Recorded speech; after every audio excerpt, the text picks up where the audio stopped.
Ugh. That's just too creepy, I can't even. In the bedroom, witnessing Barry and a familiar-faced woman getting intimate, I felt nauseous. Although I wanted to look away immediately, this was a golden opportunity to capture evidence of infidelity. With my hand over my mouth, I pulled out my smartphone from my pocket and began taking pictures of the two of them in the midst of their affair. They seemed completely unaware of me, holding the smartphone camera through the gap in the door, probably because they were so engrossed in each other. Lauren. Barry. Their voices echoed in my ears as if they were breathing together, and my fever-induced head shook as if I were giddy. I had been suspecting something was off with Barry recently, and it turns out I was right. Suppressing the rage bubbling up from within, I continued to take photos while battling the fever. Lauren, I love you. I love you too, Barry. Hearing their declarations of love for each other, my desire for revenge flared up. My name is Naomi Day. I'm 35 years old and work as a staff at a cafe in front of the station. Working at a cafe has been my dream since I was young, and I've been working at the same place since my university days as a part-timer. When I entered the workforce, the manager asked me, "Would you like to continue working for us?" I was invited to work at the store where I have been working since I was a part-timer.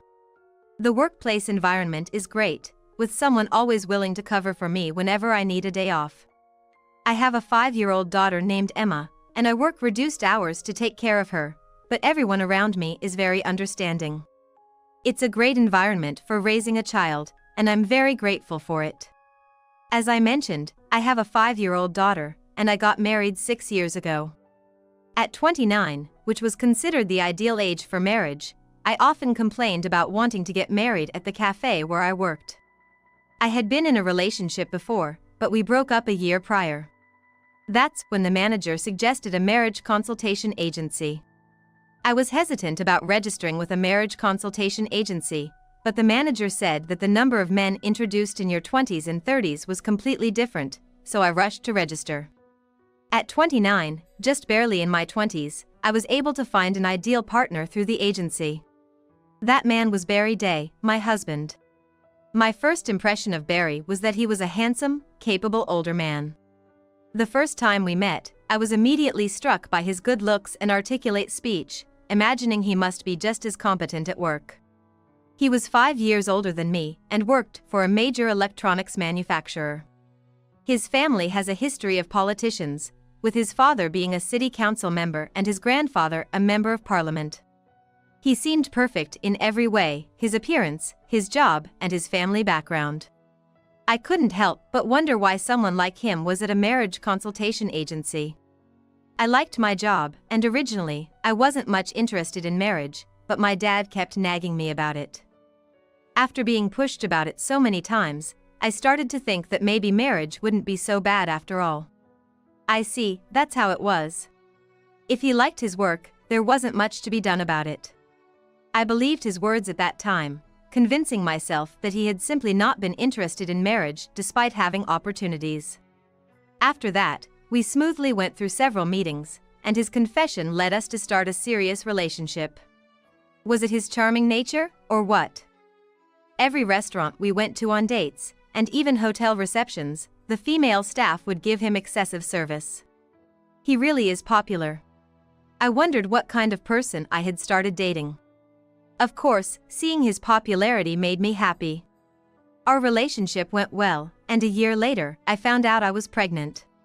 It looks like we're having a baby. Since we weren't married yet, I was anxious about what he would say when I hesitantly told him, but his face immediately lit up.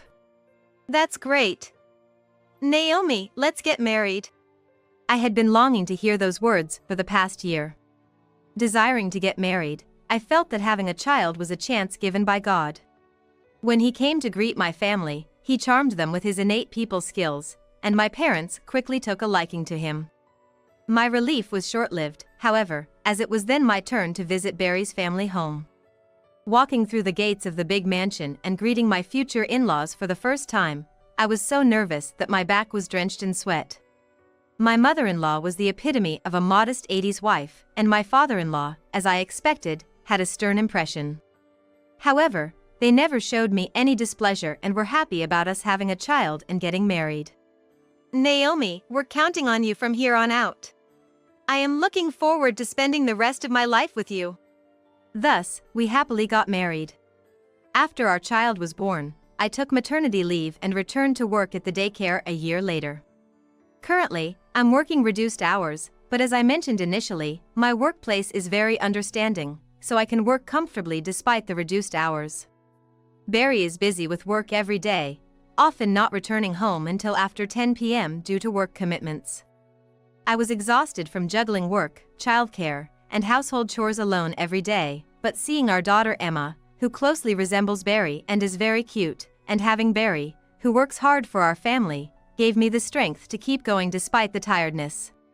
An event occurred that triggered the breakdown of my very ordinary and happy life. It was 3 months ago, in April.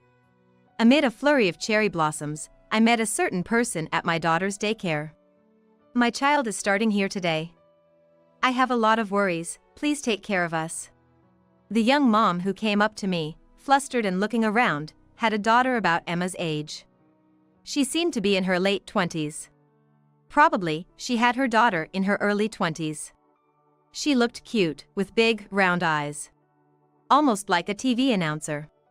I'm a single mom, and until now, my family has been looking after Sarah, but it's become difficult to continue that way. Sarah must be her daughter's name. Emma immediately waved at Sarah, who was clinging to her mother's leg, inviting her to play together. Sarah seemed to think she could get along with Emma, nodding slightly, and the two of them walked side by side towards the playground equipment. Oh, thank you so much! Though it was Emma who had invited Sarah, Lauren watched the small backs of the two with gratitude, happy that her daughter had made a friend. If there's anything I can do, please let me know. I hope we can be good mom friends from now on. Lauren, still a young mom, saying nice words to me, obviously older, showing her politeness. I wasn't one to make mom friends at the daycare, but I thought maybe I could get along with Lauren.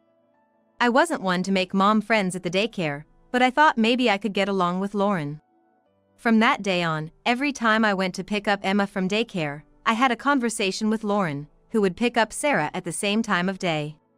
One day, Emma wanted to invite Sarah to our house, so I invited Sarah and Lauren to our home.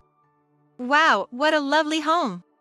Lauren looked around the house with sparkling eyes. Having enough funds to build a detached house right after getting married, our home was built 5 years ago. We live near Barry's family home, and the family is known in this area as a political family, so I thought Lauren might mention it, but she didn't say anything. Well, it wouldn't be surprising if she wasn't interested in politics. Lauren blushed as she admired the spacious living room, the open ceiling of the atrium, and the spiral staircase. I'm embarrassed to say, but I live in an old flat, so I've always dreamed of a beautiful detached house like this. Being a single mother, I imagine she must lead a life full of struggles. I worried that our large home might seem like a show-off to her, but it seems my worries were unfounded. I'm so happy to be invited to such a wonderful house. True to her sociable nature, she smiled brightly and bowed to me. Emma and Sarah were frolicking in the playroom. I served tea to Lauren, and we had a lively conversation about our pasts. Sarah's father was a high school classmate of Lauren, but when Lauren got pregnant, he said he wanted to have more fun and ran away. It sounded like a typical end for young couples, but it must have been tough for Lauren, the person involved. Raising Sarah alone is nothing short of admirable. As we were getting carried away with our stories, the door opened, and I knew Barry had come home. Looking at the clock, it was just past 6 p.m. Hey, welcome home. You're early today. It's a no overtime day. It's strange coming home at this hour, but it's nice to be able to come back at this time. He, loosening his tie as he entered the living room, stopped in his tracks when he saw Lauren's face. Hello. I'm Lauren Williams. My daughter Sarah has been getting along well with Emma, so we came here today. Oh, hello. Emma's friend's mom, right? Please, make yourself at home. He replied with a kind face. Then the two looked at each other steadily, as if confirming something, their gaze lingering. Lauren, is something wrong? No, it's just, your husband seemed so nice, I was just Lauren said, her cheeks turning red. Things between Lauren and Barry started to get strange from then on. Since coming to my house, Lauren began to make snide remarks every time we met at the daycare. Naomi, you're so lucky to marry someone like Barry, even though you're not particularly wealthy. Well, yes. Lauren, whom I had thought to be reserved, began to speak her mind, leaving me puzzled. And Emma's lessons, like piano and violin, you seem to be letting her learn a lot. It's all thanks to Barry, isn't it? That seems a bit unfair. Jealousy burned in her eyes. Seeing my home, she must have envied the wealthy lifestyle, assuming that we could get anything we wanted. Indeed, thanks to him, we're living a good life, but I too am working hard and taking care of the household. I hadn't expected to face such blatant jealousy, even if someone might envy us. Since then, unsure how to interact with her, I began avoiding her. After some time, when I went to pick up Emma as usual, I noticed she among a few moms chatting in front of the daycare. I intended to simply nod and pass by, but I was startled by the conversation I overheard. Naomi's husband is handsome, and she's living off him, making Emma take all sorts of lessons. I met her husband once, and he was complaining about how she keeps demanding money from him.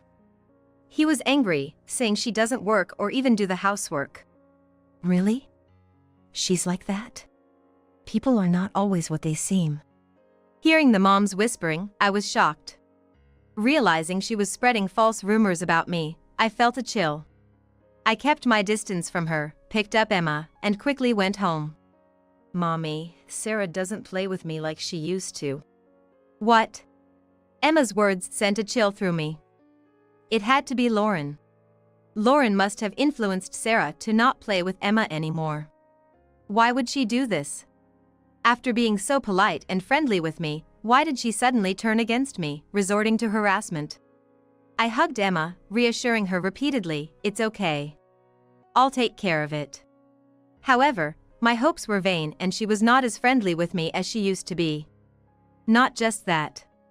Around the same time, Barry also started coming home late due to continuous overtime. He would come home late, reeking of alcohol and perfume. It was obvious he had been out drinking with someone. But he would dramatically complain of being too tired to eat dinner and head straight for the bath. If he had gone out for a drink, he could have told me so, but I didn't understand why he bothered to hide it. On weekends, he often said, "Oh, I had work," and left the house, leaving us to go to the park alone frequently. During this period of misunderstandings with both Barry and Lauren, I received a call from my mother-in-law. It was rare for my in-laws to call, so curious, I answered, only to hear my mother-in-law lamenting Barry's absence from their home recently. Hearing this, I was surprised. Last week he said he was going to his parents' house and left for the weekend. Oh, is that so? He didn't come here at all. What is he up to, really? Barry's family being involved in politics, there seemed to be many events he must attend during weekends.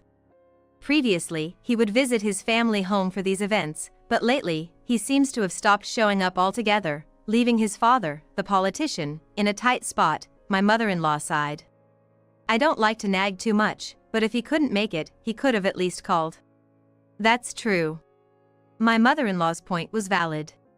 Being naturally reserved, she probably hadn't been too forceful in telling him to come home. It made sense that a simple call would suffice. I'll talk to him about it. Thank you, Naomi. I appreciate it. That night, I immediately asked him about the previous weekend. I heard you didn't go back to your parents' house last weekend. Your mother was a bit angry, and I felt his body jerked for a moment. Last weekend? Oh, some urgent work came up, and I couldn't make it back. My bad for not calling. His quick response, smoothly deflecting my sudden question, started to feel unsettling to me. Hey, you've been away from home recently. Was that really all for work? What do you mean? Well, having work every single weekend. I voiced my genuine doubts, but he seemed annoyed, scratching his head dismissively. Yeah, I've been swamped with work lately. Can we not do this today? I'm exhausted. Okay, I understand. Unable to press further, I had no choice but to take his word for it. For about a month, our lives continued to pass each other by. And of course, the awkwardness with Lauren remained at the daycare. I decided to keep my distance from the other moms, enduring until Emma's graduation. Then one day, I woke up feeling unwell.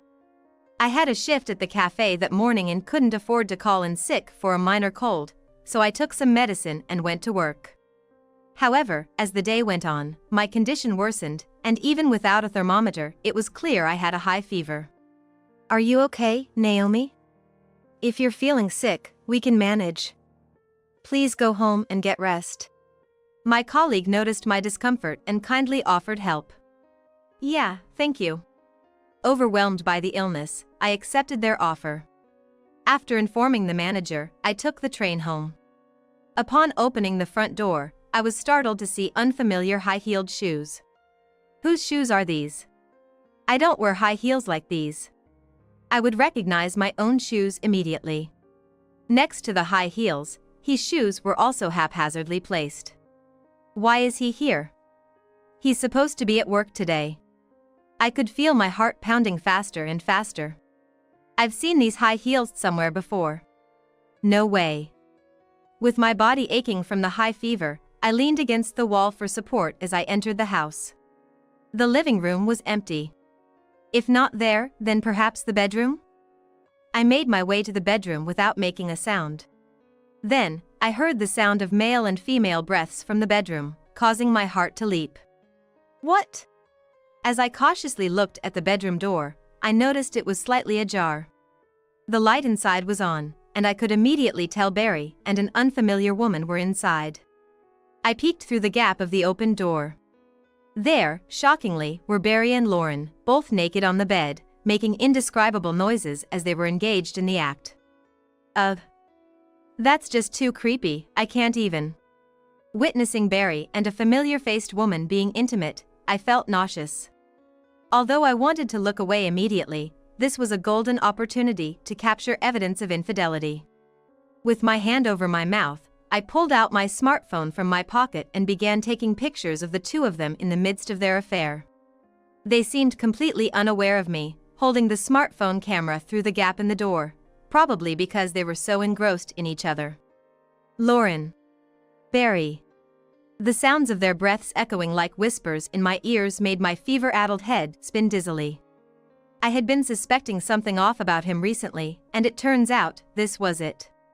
Controlling the anger rising from the pit of my stomach, I continued to record while battling the fever. Lauren, I love you. I love you too, Barry. Listening to their declarations of love, my desire for revenge ignited fiercely. After finishing the recording, I grabbed a change of clothes and my wallet, and quietly slipped out of the house without being noticed. I then headed to a close housewife friend's place to take refuge. When I explained that I needed a place to rest until evening due to some circumstances, my friend sensed something was amiss and kindly let me into her home. I rested at my friend's house until the end of the work shift I had originally planned for today. In the evening, timing my return home. It seemed Lauren had already left, and he was nonchalantly saying, "I got off work early today," with a proud look on his face. Watching his feigned ignorance, a mix of anger and laughter welled up inside me, but with the fever still high, I couldn't respond and simply headed to bed. For the next few days, I remained at home recuperating from the fever. After 4 days, my fever finally subsided, but I was advised to take one more day off from work just to be safe. The holiday week began, a time when everyone seems to be in high spirits. He said he was going to work as usual and left. But I knew the truth. He wasn't going to work today. In fact, yesterday, while he was in the bath, I secretly checked his smartphone and discovered he had arranged to meet Lauren at a hotel today. I had found out that Lauren had exchanged contact information with him during her visit to our house, behind my back. The thought of them secretly meeting up without me knowing made me feel nauseous, even though my fever had subsided. He pretending as if nothing happened and feigning concern for my health, seemed so insincere that my love for him had completely cooled. While leisurely doing housework and watching TV, my phone rang. It was from my mother-in-law. When I answered, she said, "We're just gathered with relatives at our house right now. It's the holiday week, so you'll be coming back soon, right?" That's right. I was supposed to visit my in-laws every holiday week and Christmas week. But given Barry's recent behavior, my mother-in-law was probably unsure whether he would come back. I wanted to simply say, "I'll return with him," but this time I couldn't do that. I wasn't thick-skinned enough to show up at my cheating husband's family home as if nothing had happened. "I'm sorry. I'd like to come back, but there's something I need you to see first." "Something you want me to see? What is it?" I hung up the call, then sent the video of them that I had recorded to my mother-in-law's contact. And also to the group contact of his family relatives. "What is this?" When I called my mother-in-law back, her voice was filled with outrage. From the background, I could hear relatives exclaiming, "What?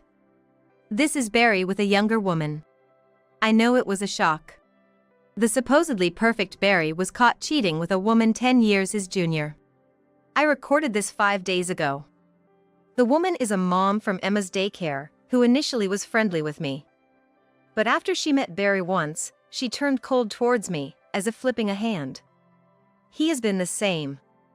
Every weekend, he said he was going to work or to his parents' house, but he was actually meeting her. What the? As my mother-in-law began to grasp the situation, her emotions shifted from shock to outright anger.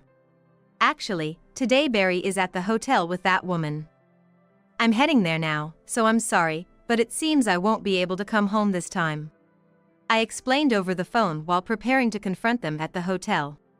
Ironically, the hotel was near the cafe where I worked. Not a fancy hotel, but a standard tourist hotel, which added insult to injury. It was unbelievable they were sneaking around in such a place. When I arrived at the hotel, to my surprise, my parents-in-law were also at the hotel. Only to find my in-laws had also come, understandably unable to stay silent after hearing what had happened. "Naomi! Is that video real?" "Yes, it is real. When I came home early due to a fever, I found Barry and that woman, Lauren, in our house since the afternoon." My revelation caused my father-in-law's face to harden. His fists clenched as though on the verge of exploding. Just then, they appeared. "What? Mom and Dad?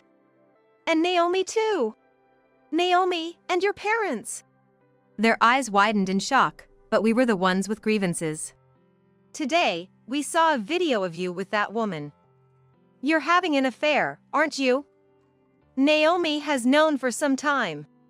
My father-in-law diplomatically referred to the explicit content simply as a video, but it was clear they realized they had been caught in a compromising act. "What? Naomi, how could you do this?" "Exactly. I always knew there was something off about you, but to stoop to such cowardly tactics." They united in blaming me. I never expected to find myself in a position where I was the one being blamed. "What?" I exclaimed, surprised at the absurdity of the situation.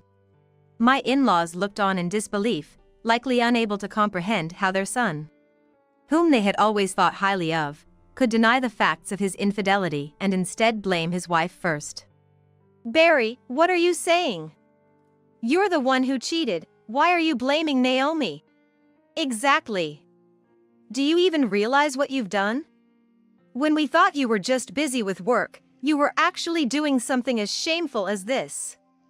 Everyone in the family has seen the video. Do you want to embarrass us?" The murmurs in the hotel lobby began to grow as more people started paying attention to our confrontation. My father-in-law, though a city councillor, seemed unrecognized for now. But he was clearly concerned about the surrounding eyes and demanded in a low voice, "Take us to your room." He, intimidated by the gravity of the situation, led us to the hotel room he had booked with Lauren. Once out of the public eye, my father-in-law couldn't contain his anger any longer and bellowed, "You're an idiot." His voice was so loud that I gasped in shock. "Do you think it's okay to hurt Naomi like this?" The father-in-law crammed in front of Barry's eyes. The sheer force of his spirit distorted Barry's well-toned face. "You are a disgrace to the family. Get out of our house." His father grabbed him by the scruff of the neck and shouted loudly. A sound that likely echoed into neighboring rooms. It wasn't my fault. I was seduced by this woman. Plus, I never really wanted to marry. I only married Naomi because Dad insisted, and it just so happened that the timing worked out with her. What? What do you mean by that?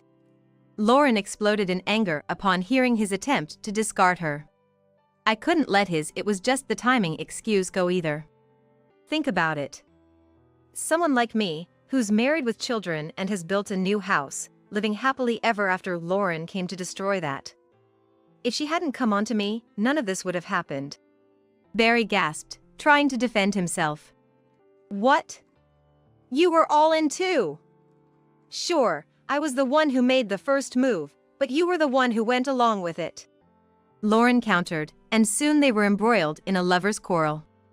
Dizzy from the absurdity of the spectacle unfolding before me, I pushed past Barry's parents to confront the two of them directly. Listening to you both, it's clear how insincere you are. Betraying me and then loving each other behind my back, and you have the nerve to argue about it? It's disgraceful, especially since you both have children.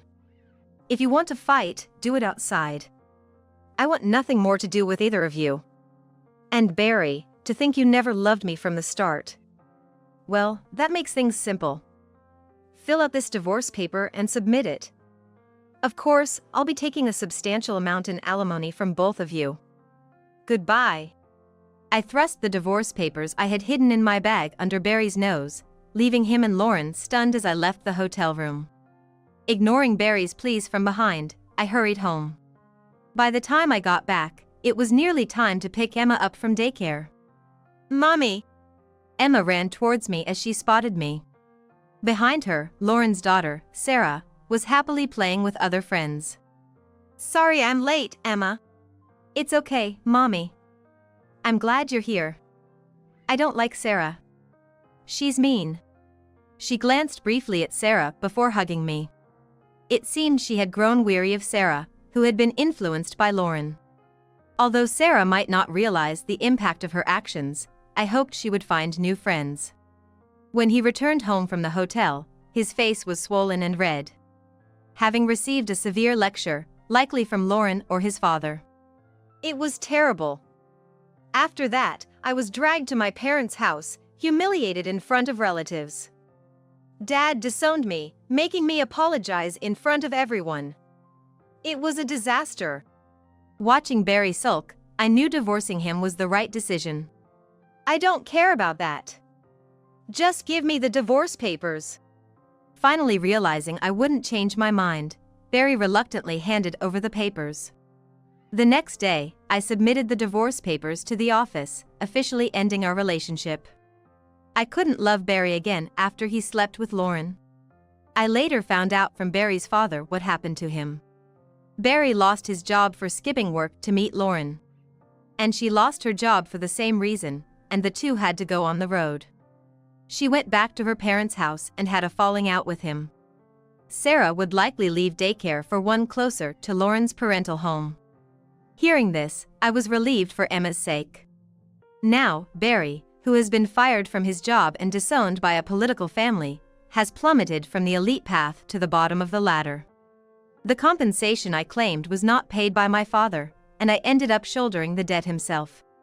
It's truly a case of reaping what one sows. Having committed infidelity without considering my own position, I hope Barry reflects thoroughly in his personal hell. I now live with Emma in a two-person household. While it's unfortunate for Emma to be without her father, she seems to prefer seeing me cleanly break up with Barry and sort out my feelings rather than witnessing my hurt expression.